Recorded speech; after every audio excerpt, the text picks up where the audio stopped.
রান্নাঘরে বলতে টিফিনটা তৈরি করব, রুটিটা ভাজবো আর ওদিকে আলুর তরকারি করে নিয়েছি। তো ওটা দিয়ে ওদেরকে টিফিন দিয়ে দেবো। আজকে তো সানডে, ওই জন্য ভাতের ব্যবস্থা, এমনিতেই আজকে ভাত রান্নার ব্যবস্থা নেই। এরকম আলুর তরকারি করে নিয়েছি, গরম গরম আলুর তরকারি আছে। তো এটা দিয়ে রুটি দিয়ে দেবো ওদেরকে, ওরা রুটিটা খেয়ে নেবে।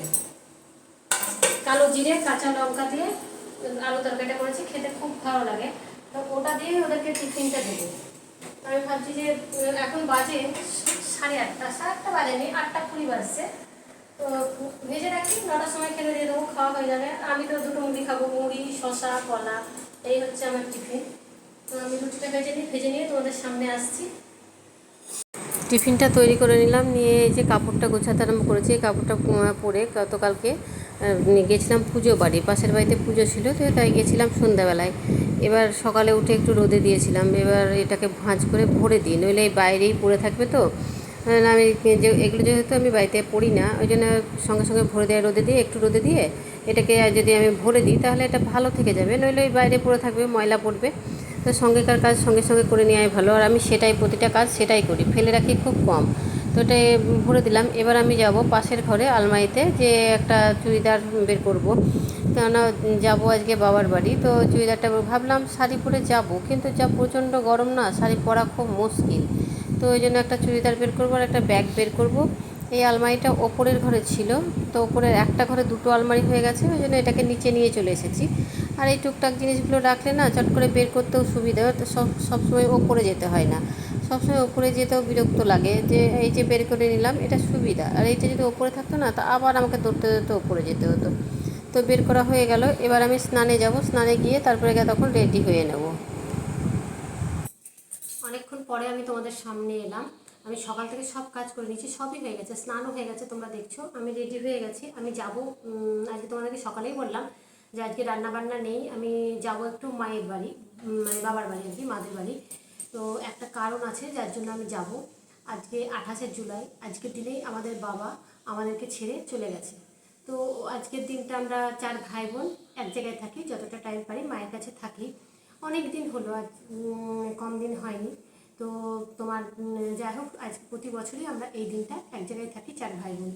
তো সেই জন্য দিদিরা চলে গেছে, দাদাও আছে, মা আছে। তো আমি যাব, আমার এখনও যাওয়া হয়নি, মানে একটা সংসার, সমস্ত কাজ সামলে যেতে হয়। তো তো সেই কাজগুলো মোটামুটি করে নিয়েছি, মাসিও কাজ করে দিয়ে চলে গেছে। তো ও গেছে স্নান করতে। তো এবার আমি যাব। তো আজকে মনটা আমার খুব একটা ভালো নেই, আজকে সকাল থেকে মনটা ভালো করছে না। তো বুঝতে পারছো মনটা খারাপ হওয়ার কারণ। এই দিনটা আমরা কিছুতেই মেনে নিতে পারি না, কারণ একটা মানুষের বয়স হলে না সেটা মেনে নেওয়া যায়। কিন্তু আমার বাবা মাত্র 53 বছর বয়সে আমার বাবা চলে গেছিলো, যেতে বাধ্য হয়েছিল। কেউ কি যেতে চায়? এই পৃথিবী ছেড়ে যেতে চায় না, এই সংসার ছেড়ে কেউই যেতে চায় না। আর আমরা কেউই নিজের লোককে ছাড়তে চাই না, কিন্তু তবুও যেতে দিতে হয়, আর তাকেও যেতে হয়, খুব কষ্ট হয়। কিন্তু কি করব বলো, যে বহুত দিন হয়ে গেছে। তো যাই হোক, তবুও দিনটা মনে পড়ে, মানে দিনটা এলে না বুকের ভেতর কেমন করে, কিছু ভালো লাগে না, সব কিছুই যেন অন্ধকার হয়ে যায়। হঠাৎ করে মাথার ছাদ চলে গেছে। বাবা 7 বছর চাকরি ছিল, ভাবতে পারো কত আগে গেছে। তো সেই চাকরিটা এখন বর্দা পেয়েছে। তো যাই হোক, মা আছে, মায়ের কাছে যাই, ভালো লাগে, মায়েরও একটু ভালো লাগে যে আমরা যে 4 ভাই বোন একবেলা মায়ের কাছে থাকতে পারি। তো মায়েরও মনটা ভালো হয়। যাব, গিয়ে থাকা হবে না, রাত্রিটা থাকা হবে না, আমি সন্ধ্যের দিকে আবার চলে আসবো। তো স্নান করতে গেছে, ও রেডি হোক, আমি রেডি হয়ে গেছি, দিয়ে আমরা বেরিয়ে যাব। তো তোমাদেরকেও দেখাবো। তো চলো যাই, আর বেশি দেরি করবো না, ওর হয়ে গেছে, ওর এবার রেডি হবে।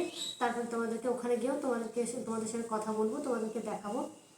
আমি একটু বসতে না বসতেই ওর হয়ে যাবে, স্নান টান হয়ে গেছে, রেডিটা হোক। চলো যাই। সত্যি বলছি গো, আজকে মনটা একদম ভালো নেই, একদমই ভালো লাগছে না। তো কী করবো, চুপচাপ সকাল থেকে উঠলাম, উঠে রুটিটা করলাম আর একটু আলুর তরকারি করলাম, ওদেরকে খেতে দিলাম। আর আমি রুটিটা খাই না, কারণ আমার শরীরটা ভালো যাচ্ছে না, ওই জন্য এখন একটু ভালো আছি। ওই জন্য মুড়ি শসা কলা এগুলোই আমি খাই। তো সেরকমই খেয়েছি, খেতে হয় খাচ্ছি, ঘুমোতে হয় ঘুমোচ্ছি। কিন্তু কি বলতো, বলছি না, এই 12ই শ্রাবণ 28শে জুলাই দিনটা আমাদের কাছে খুবই মানে দুঃখজনক, এতটাই খারাপ দিন, মানে ভাবা যায় না। হঠাৎ করে বাজ পড়ার মতো সব কিছু আমাদের মাথায় পড়ে সব শেষ হয়ে গেছিলো। তো যত দিন যায় মানুষ তো ধরো ভুলতে থাকে, কিন্তু ভুলতে থাকলেও নিজের মানুষ কি ভোলা যায় বলো? কোনোদিনই ভোলা যায় না। তো যাই হোক, চলো ওখানে গিয়ে দেখা হচ্ছে, রাখছি, আবার বাবার বাড়ি থেকে দেখা হবে।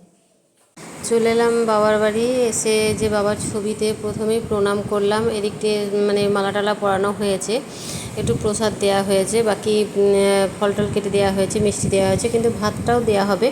তো ভাতটা হয়ে গেলে তখন সব 5 রকম তরকারি দিয়ে ভাতটা দেওয়া হয়, প্রতিবারই এগুলো করা হয় আর কি।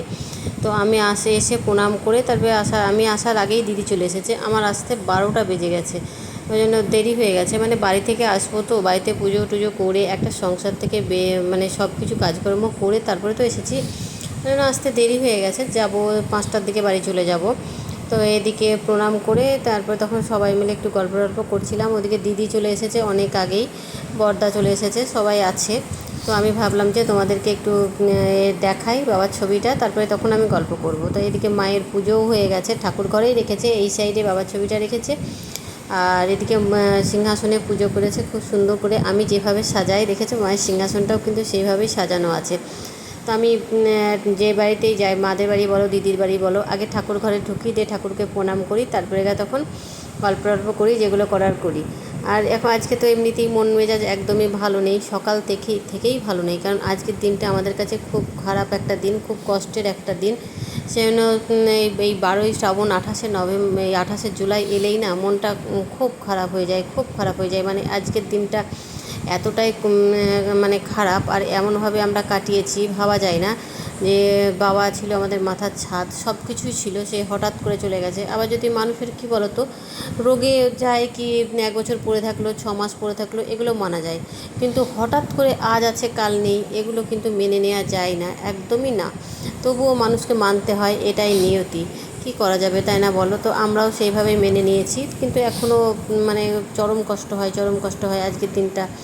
এখানে আমার ভাইজি ধূপ দেখালো, দেখিয়ে প্রণামটা করে নিল। আর এদিকে মা, কাকিমা, দিদি সব বসে আছে, গল্প করছে। কারোরই মন মেজাজ আজকের দিনে ভালো নেই, কিন্তু কি করা যাবে বলো, কিছু তো করার নেই। তো এইভাবেই চলছে আজকের দিনটা। ওদিকে রান্না বান্নাও চলছে, তো কাকিমা বসে আছে, মা বসে আছে, সবাই মিলে সব গল্প টল্প করছে আর কি। আর আমি ভাবলাম তোমাদেরকে একটু দেখিয়ে দিই সব কিছু।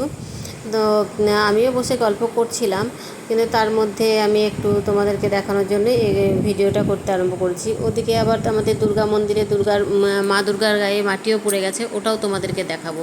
তো এদিকে আবার নিয়ে এলাম বাবার ছবির কাছে, কারণ এখানে ভাত তরকারি সব দেওয়া হলো, ভাইজিই দিল, ওই প্রত্যেকবার দেয়। তো দিয়ে দিল, তো আমি ভাবলাম যে তোমাদেরকে আর একটু দেখিয়ে দিই। তো এই দিকটা আমার হয়ে গেল। আগে বাবার সামনে ভাত দেওয়া হয়, তারপরে তখন সব খাওয়া দাওয়াটা আরম্ভ হয় আর কি। তো এই দিকটা কমপ্লিট হয়ে গেল। এদিকে এবার খাওয়া দাওয়ার সব জোগাড় করবে, ওটা আমরা সবাই মিলেই করব। তো এদিকে ভাইজি পাতা দিতে আরম্ভ করে দিয়েছে, আর দিদি বসে আছে, ও আছে এদিকে সোফায়, দাদা বসে আছে, সবাই বসে আছে, সবাই টুকটাক গল্প করছে। ওই যে বললাম মন মেজাজ কারোরই ভালো নেই। আর আজকে একটা নিয়েই টপিক চলে, যে বাবা কিভাবে গেল, কি মানে এতদিন হয়ে গেল, এই সব নিয়েই একটাই মানে কথা হয় আজকের দিনে, এছাড়া কোনো গল্প নেই, কোনো কথা নেই। এইভাবেই চলছে। আর বৌদি ওদিকে খেতে দিচ্ছে, খাওয়া দাওয়াটা কমপ্লিট হলে তখন কিছুক্ষণ রেস্ট করে তারপরে তখন আমরা বাড়ি চলে যাব, যে যার বাড়ি সব চলে যাব। এই একটা বেলা আমরা সবাই মিলে একসঙ্গে থেকে মায়ের কাছে থাকলে মায়ের মনটাও ভালো হয়। এই মাসটাই আমাদের কাছে খুব মানে জানি এটা মানে ভোলানাথের মাস, বাবার মাস, তবু এই মাসেই দেখো বাবা চলে গেছে, তো ওই জন্য আমাদের একদম মন মেজাজ ভালো থাকে না, কিচ্ছু ভালো লাগে না। আমার মা প্রত্যেক শ্রাবণ মাসে সোমবার করতো, শিবলিঙ্গের গায়ে মাথায় জল ঢালতো, সব করতো আমার মা, নিরামিষ খেত, সমস্ত কিছু করতো। কিন্তু সেই শ্রাবণ মাসেই আমার বাবা চলে গেছে, শ্রাবণ মাস সোমবার আমার বাবা চলে গেছে। সেই থেকে মা শিবের পুজো বাড়িতে বন্ধ করে দিয়ে শিবলিঙ্গটাকে দিদিকে দিয়ে দিয়েছিল, আর মা পুজো করে না দুঃখে। তো এদিকে মা, কাকিমা, মানে 2 কাকিমা, বড় কাকিমা, ছোটো কাকিমা আর মা খেতে বসেছে। আমি খেতে দিয়ে দিলাম, মানে এই দিকটাই, যে ওখানে তো বসে খাবে না, আজ নিরামিষের ব্যাপার আছে। তো মারা তো নিরামিষ খায়, যেহেতু কোনো কাকা নেই, বাবা নেই, সবাই নিরামিষ খায়, ওই জন্য আমি ঘরের মধ্যে এদিকে একধারে 3 জনকে দিয়ে দিয়েছি। আর তোমাদেরকে বললাম আমাদের দুর্গা ঠাকুরের মন্দির মাটি পড়ে গেছে, রথের দিনই মাটি পড়ে গেছে, তাই তোমাদেরকে দেখাতে নিয়ে এলাম। যে এবারকার দুর্গাটা অন্য বারের তুলনায় অনেকটাই বড় হয়েছে, সিংহটাও বড় হয়েছে। তো কেবলে মাটি পড়েছে আর কি। তো আমি মন্দিরে এলাম, আমাদের বাড়িতেই মন্দির, মানে আমাদের মন্দিরে ঢুকবো, তারপরে বাড়ি ঢুকবো। প্রত্যেকটা ভিডিওতেই তোমাদেরকে, প্রায় ভিডিওতেই দেখাই, আবার পুজোতেও দেখাই আমাদের মন্দিরটা। তো এদিকে ওরাও এসেছে যে ঠাকুরটা দেখতে। তো ছোটদা বলছে কি করেছে না করেছে, এগুলো দাদা সব বলছে। তো আজকের মতো রাখি, দেখা হবে নেক্সট ভিডিওতে। ততক্ষণ তোমরা খুব ভালো থেকো, সুস্থ থেকো, আর সবসময় হ্যাপি থেকো।